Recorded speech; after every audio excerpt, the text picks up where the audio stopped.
Hello guys, welcome back to my channel signing rainbow blog চ্যানেলে তোমাদেরকে স্বাগত জানিয়ে আরও একটা নতুন ব্লগ শুরু করছি। তোমরা নিশ্চয়ই খুব ভালো আছো, সুস্থ আছো। আমিও খুব ভালো আছি, তবে আমার মাম্মাটা কিন্তু একদম ভালো নেই, কারণ কালকে ভ্যাকসিন দেওয়া হয়েছে 5 বছরের। তো আজকে প্রচণ্ড জ্বর, রাত থেকেই জ্বর, আর খুব পায়ে ব্যথা। আজকে পা একদম নাড়তে পারছে না, মানে বিছানার থেকে উঠবে কি, এপাশ ওপাশও ফিরতে পারছে না, এতটাই পায়ে ব্যথা। আর আমি দেখো শুয়ে শুয়ে খাওয়াতে চাইছিলাম না, ভাবছিলাম যে বসাবো বা আমার কোলে নিয়ে খাওয়াবো, কিন্তু খাওয়াতে পারছি না, এত ব্যথা, প্রচণ্ড পায়ে ব্যথা। তো কি করব বলো, খাওয়াতে তো হবে। পেটটা কাল থেকে ফাঁকা, মানে দুপুরে খেয়েছিল, ভাত খেয়েছিল, তারপর থেকে কিচ্ছু খায়নি। ব্যথা ব্যথা খুব করে করে একদম কিচ্ছু মুখেই দেয়নি খাবার। তার জন্য রাত্রেও আমি জোরও করিনি, আর ঘুমিয়ে পড়েছে যেহেতু।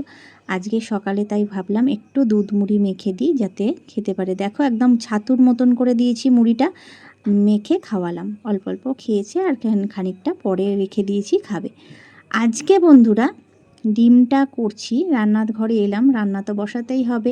হ্যাঁ, ডিমটাকে পোচ করে কালিয়া মতো করব, বুঝলে বন্ধুরা। আর এদিকে ডাল করেছি আলু সেদ্ধ দিয়ে। তো আজকে তো বেশি কিছু করতে পারছি না, কারণ রান্নাঘরে তো আসতেই পারছি না, মা মা করে যাচ্ছে সমানে মেয়ে, মানে ব্যথা করছে তো না। দেখো লাউটা কাটবো, এখনও কাটা হয়নি, বেলা হয়ে যাচ্ছে অনেক, কোনো কাজই এখনও সেইভাবে কমপ্লিট হয়নি। তো দেখো মানে ডিমের পোচ করে ঝোলটা করলাম। দেখতে কেমন লাগছে বলো তো বন্ধুরা, খেতে তো অপূর্ব হয়েছিল, ভীষণ সুন্দর হয়েছিল। এইভাবে কিন্তু করলে কিন্তু যে এত টেস্ট হবে আমি ভাবতে পারিনি। আগে তো করতাম অমলেট করে করতাম, তো তার থেকেও এই পোচ করে ডিমটা খুব ভালো লাগলো রেসিপি। কাঁকরোল ভাজা একটু করলাম, অল্প একটু কাঁকরোল ছিল, আর ভাত তো করেইছি। দুপুরের মেনু নিয়ে তোমাদের সামনে চলে এসেছি। আজকে ব্লগটা কিন্তু খুব ছোটোর মধ্যে বন্ধুরা, একটু সবাই একটু দেখো, ঠিক আছে? কারণ আজকে সেভাবে কোনো কাজকর্মই করতে পারিনি। আর এই দেখো লাউটা কেটে লাউয়ের তরকারি করেছি, লাউ ঘন্ট। এই হলো আমার আজকের মেনু। তো মেয়ের কাছে যেহেতু সারাক্ষণ বসে থাকতে হচ্ছে, তাই জন্য আমি বেশিক্ষণ রান্নাঘরে কাটাতে পারলাম না, রান্না বেশি করতে পারলাম না, এই অল্পের মধ্যেই আজকে সেরেছি। মা মা করে আছে সমানে, বাচ্চা মানুষ তো কাঁদছে, আর কি করব, সমানে ডক্টর যেভাবে বলেছে ওইভাবেই শেক টেক দিয়ে যাচ্ছি, দেখি কবে কমে। আর স্নান করতে যাচ্ছি এখন বন্ধুরা, কটা বাজে জানো? এখন বাজে 2টো। কি করব, আজ এই সকাল সকাল করতে পারিনি, মেয়ের কাছে বসে ছিলাম বলে। তো স্নান টান হয়ে গেল, স্নান করে এলাম। আর আজকে খুব রোদ্দুর বাইরে, খুব গরম, তাই পর্দা টর্দাগুলো দিয়ে রেখেছি।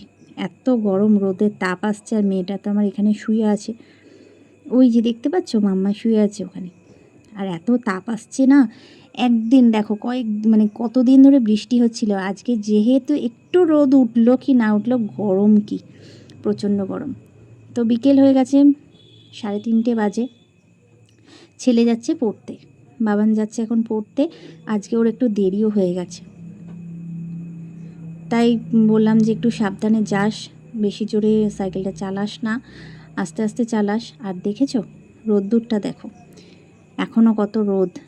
যাই হোক, রোদ্দুর উঠেছিল বলে আজকে এই সমস্ত জামা কাপড়গুলো শুকিয়ে গেছে, শুকনো করে তোলাও হয়ে গেছে। এই দুটো শুধু ছেলের জামা প্যান্টটাই বাইরে আছে, সেগুলো তুলে নিলাম, ছেলে চলে গেল। আর এই জামা কাপড়গুলো তুলে আবার যাচ্ছি মেয়ের কাছে। মেয়ে না মাঝে মাঝেই ঘুমিয়ে পড়ছে বন্ধুরা, ব্যথাটা এত করছে আর গায়ে জ্বর রয়েছে, তো ঘুমিয়ে পড়ছে, মাঝে মাঝে ঘুমিয়ে পড়ছে। এতক্ষণ ধরে মা বসো করছিল, তো ঘুমাতে আমিও একটু শুয়েছিলাম পাশে। আর এখন হয়ে গেছে সন্ধে, একটু চা বসালাম, ওর বাবা বলছে এসে চা খাবো, একটু চা করো।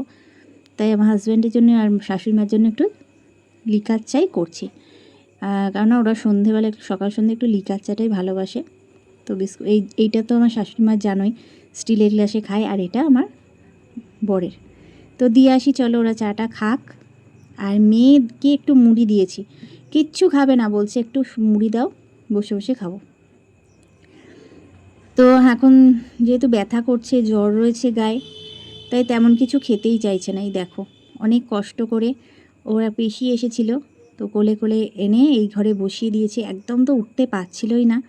সারাদিন পরে মেয়েটা আমার এই ঘরে এই সন্ধেবেলা এলো ঠাম্মার সাথে একটু গল্প করবে বলে, তো এসে বসে আছে। তো এই দেখো আমার বর বালুশাহী নিয়ে এসছে, তাই বসে বসে খাচ্ছি বন্ধুরা, ভীষণ টেস্টি। তো চলো আমি এইখানেই আজকে ব্লগটা আমার শেষ করছি। তো যদি ভালো লাগে অবশ্যই একটুখানি লাইক কমেন্ট শেয়ার করো, অবশ্যই করে একটু স্কিপ না করে পুরো ভিডিওটা তোমরা দেখো, পাশে থেকো। আমিও তোমাদের পাশে সব সময় আছি, সর্বদা আছি। তো সবাই চলো ভালোবাসা দিয়ে সবাই সবার পাশে থাকবো। আবার দেখা হবে একটা নতুন ভিডিওর সাথে। Tata, good night.